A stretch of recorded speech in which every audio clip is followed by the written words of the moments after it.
even though the 9/11 attacks happened 17 years ago, many people are still suffering and dying from the effects of that day. As of August 31st, the September 11th Victims Compensation Fund, set up by Congress, has found that 20,874 claimants are eligible for compensation. More than $4.3 billion have been awarded so far. 182 people have died from 9/11 related illnesses, mainly first responders at Ground Zero. Among New York City firefighters, 18 have died in just the past year, and the names of those 18 people were added to a memorial wall at the department's headquarters during a ceremony this past Thursday. And today our guests know this all too well. Elizabeth Regensburger and Michael Hennessey are here with us now. We appreciate you joining us.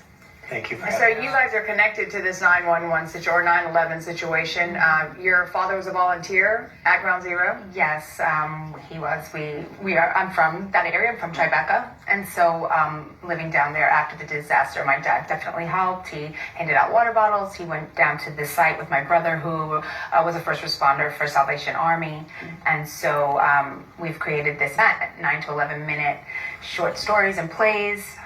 Which is happening tonight in memory of my dad. We're going to get to that in just a second, but you said that you're someone who's from Lower Manhattan. Oh, yes. And your father passed away from I guess we'd say a cancer-related illness? He passed away from 4 different types of 9/11 related cancers. So when we look at today and you saw the images that were just on our screen, Yeah. It's been 17 years. It doesn't get a whole lot easier, does it? Oh, no. He only passed away 2 years ago in 2016, but he fought for 12 years and was diagnosed with those 4 cancers over the 12 years. And it was a really, really, really difficult fight. And many of my friends' parents and friends are being diagnosed with cancers all the time from inhaling the toxins that are still in the air in downtown Manhattan.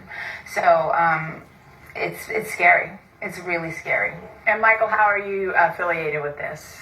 I'm affiliated through Elizabeth. I was honored to read her short story a year ago about her experience growing up near the 9/11 towers. And I read it and I said, people need to tell their stories more. And I said to her, we need to set up an event where people can come and share their stories and not be afraid and just embrace that power of telling their stories.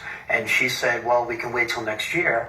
And this was last year, and we said, no, let's just do it. So we put it together in 3 weeks last year, and it was unbelievably powerful. Yeah. And we had a lot of people submit their stories. Yes, I want to tell my story. I want to tell my story. And we had amazing actors read the stories on stage, and it was just beautiful. And people said, please, can you do this again next year? So we're like, yeah, we're going to do it every year now. And how are they telling their stories? In what format?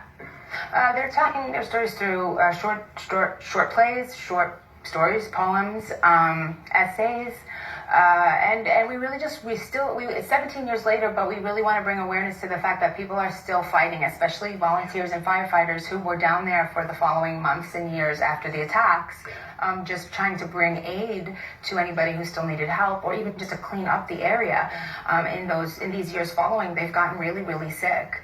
And so we are working with the Feel Good Foundation and John Feel, who is fighting to keep, healthcare in place for these people who can no longer work and who are sick and fighting different 9/11 related illnesses, not just cancer. There's a lot of respiratory illnesses that are happening, and tons of different sicknesses that we haven't even seen before.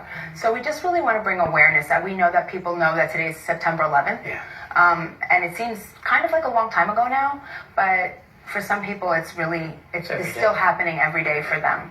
So it means a lot to us to do this event and to have people voice what they feel the day was for them and what they experienced. When you find events like this, though, you go through such a traumatic experience. Do you find that writing and performing, is that therapeutic? Do you recommend it to others? Oh yes, absolutely. I definitely think that getting it out and putting it on paper, there's a lot of beauty in it. We have some great, a lot of people in LA have said that they really appreciate this event because they didn't know really what to do out here on the West Coast. They're like, well, I know it happened, but on the East Coast, I just didn't know what to do out here on the West Coast. So coming to the theater tonight and seeing this gives people a place to go and a place to kind of talk about it and share what they feel. So it's definitely something my dad would have liked. Aw, that's nice. And it's at the Loft Ensemble in Sherman Oaks. Yes. And what is the event called? 9 to 11 minute short plays, stories, and poems. Okay.